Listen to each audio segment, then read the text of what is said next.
लोग पूछ रहे हैं, अगर इस देश में पिज्जा की होम डिलीवरी हो सकती है, बर्गर की होम डिलीवरी हो सकती है, स्मार्टफोन और कपड़ों की भी होम डिलीवरी हो सकती है, तो फिर गरीबों के घरों में राशन की होम डिलीवरी क्यों नहीं होनी चाहिए? क्या कहा है कोर्ट में केंद्र सरकार ने?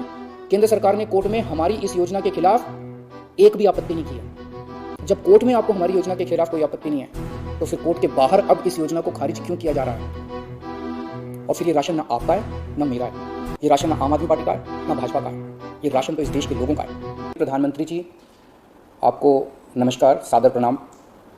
आज मैं बेहद व्यथित हूँ और मैं सीधे आपसे बात करना चाहता हूँ। अगर मुझसे कोई हिमाकत हो जाए, कोई भूल हो जाए, तो मुझे माफ़ कर दीजिएगा। दिल्ली में अगले हफ्ते से घर घर राशन पहुँचाने का काम शुरू होने वाला था। मतलब अब एक गरीब आदमी को राशन लेने राशन की दुकान पे धक्के नहीं खाने पड़ते, बल्कि सरकार बढ़िया तरीके से अच्छे राशन पैक करके उसके घर भिजवाती। सारी तैयारी हो चुकी थी, टेंडर हो चुके थे, सारी तैयारी हो चुकी थी। बस अगले हफ्ते से ये शुरू होने वाला था, ये क्रांतिकारी कदम होने वाला था, और अचानक आपने 2 दिन पहले इसको रोक दिया। क्यों सर? आपने ऐसा क्यों किया? पिछले 75 साल से इस देश की गरीब जनता राशन माफिया का शिकार होती आई है। पिछले 75 सालों से हर महीने फाइलों में जनता के नाम का राशन जारी होता है, पर उनको मिलता नहीं है। अधिकांश राशन चोरी हो जाता है। ये राशन माफिया बहुत ताकतवर है सर, बहुत ताकतवर। राशन माफिया के तार बहुत ऊपर तक हैं सर। 75 साल में आज तक कोई सरकार इस माफिया को खत्म करने की हिम्मत नहीं कर पाई। दिल्ली में पहली बार एक सरकार आई है जिसने ये हिम्मत दिखाई है। अगर ये घर घर राशन व्यवस्था लागू हो जाती ना सर, ये राशन माफिया खत्म हो जाता। पर देखिए, ये राशन माफिया कितना ताकतवर निकला। दिल्ली में ये योजना अगले हफ्ते से लागू होने वाली थी और 1 हफ्ता पहले इन्होंने इसको खारिज करवा दिया।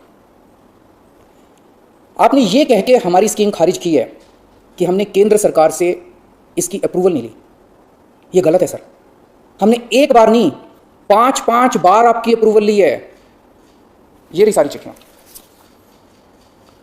केंद्र सरकार को हमने इतने सारे खत लिख के बताया कि हम ये योजना दिल्ली में लागू करने जा रहे हैं। कानूनन हमें दिल्ली में ये स्कीम लागू करने के लिए केंद्र सरकार की कोई अप्रूवल लेने की जरूरत नहीं है। कानूनन इस स्कीम को लागू करने के लिए राज्य सरकार पूरी तरह से सक्षम है। लेकिन हम केंद्र सरकार के साथ किसी तरह का कोई विवाद नहीं चाहते थे, इसलिए हमने एक बार नहीं, 5 बार आपका अप्रूवल लिया है सर। मार्च के महीने में हमारी योजना पे आपकी सरकार ने कुछ आपत्तियां लगाई, हमने आपके सारे ऑब्जेक्शन पूरे कर दिए। जैसे हमने इस योजना का नाम मुख्यमंत्री घर घर राशन योजना रखा था। आपने ऑब्जेक्शन लगाया कि हम इस योजना का नाम मुख्यमंत्री के नाम से नहीं रख सकते।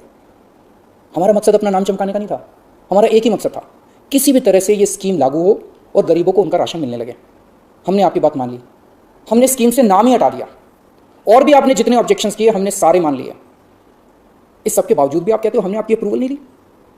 और कैसे अप्रूवल लेते हैं सर? अब और कैसे अप्रूवल लें? इस सब के बाद भी आपने ये स्कीम खारिज कर दी। क्यों सर? लोग पूछ रहे हैं, अगर इस देश में पिज्जा की होम डिलीवरी हो सकती है, बर्गर की होम डिलीवरी हो सकती है, स्मार्टफोन और कपड़ों की भी होम डिलीवरी हो सकती है, तो फिर गरीबों के घरों में राशन की होम डिलीवरी क्यों नहीं होनी चाहिए? सारा देश जानना चाहता है आपने ये स्कीम खारिज क्यों की सर। आपने ये भी लिखा है कि चूंकि राशन दुकानदारों ने दिल्ली हाई कोर्ट में इस योजना के खिलाफ केस कर रखा है, इसलिए ये स्कीम खारिज की जा रही है। इस बात पे आप स्कीम कैसे खारिज कर सकते हैं? ये राशन दुकानदार इस योजना के खिलाफ हाई कोर्ट से स्टे लेने गए थे। हाई कोर्ट ने इन्हें स्टे देने से मना कर दिया।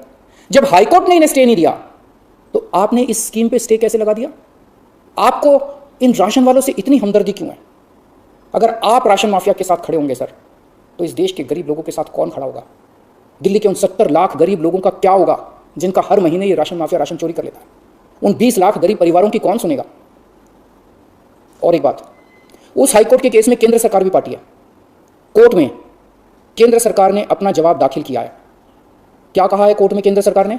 केंद्र सरकार ने कोर्ट में हमारी इस योजना के खिलाफ एक भी आपत्ति नहीं की है।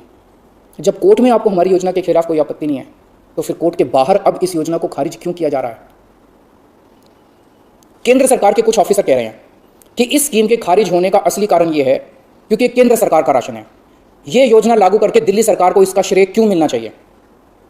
सर यकीन मानिए, यह काम मैं रत्ती भर भी क्रेडिट के लिए नहीं कर रहा। मेरा सिर्फ एक ही मकसद है, किसी भी तरह गरीबों को उनका पूरा राशन मिले। आप प्लीज़ मुझे ये लागू कर लेने दीजिए। सारा क्रेडिट आपका, सारा श्रेय आपका। मैं खुद सारी दुनिया से कहूँगा खड़ा होकर कि ये योजना मोदी जी ने लागू की है, और फिर ये राशन ना आपका है ना मेरा है, ये राशन ना आम आदमी पार्टी का है ना भाजपा का है, ये राशन तो इस देश के लोगों का है और इस राशन की चोरी रोकने की जिम्मेदारी हम दोनों की है। इस वक्त देश बहुत भारी संकट से गुजर रहा है। ये वक्त एक दूसरे का हाथ पकड़ के मदद करने का है, ये वक्त एक दूसरे से झगड़ने का नहीं है। लोगों को लगने लगा है कितनी मुसीबत के समय भी केंद्र सरकार सबसे झगड़ रही है। आप ममता दीदी से झगड़ रहे हैं, झारखंड सरकार से झगड़ रहे हैं, आप लक्षद्वीप के लोगों से झगड़ रहे हैं, महाराष्ट्र सरकार से लड़ रहे हैं, दिल्ली के लोगों से लड़ रहे हैं, किसानों से लड़ रहे हैं। लोग इस बात से बहुत दुखी हैं सर कि केंद्र सरकार सबसे लड़ रही है। ऐसे देश कैसे चलेगा? आप हम सबसे क्यों लड़ रहे हैं? हम सब आपके ही हैं, हम सब भारतवासी हैं। ऐसे में हम सब आपस में लड़ेंगे तो कोरोना से कैसे जीतेंगे?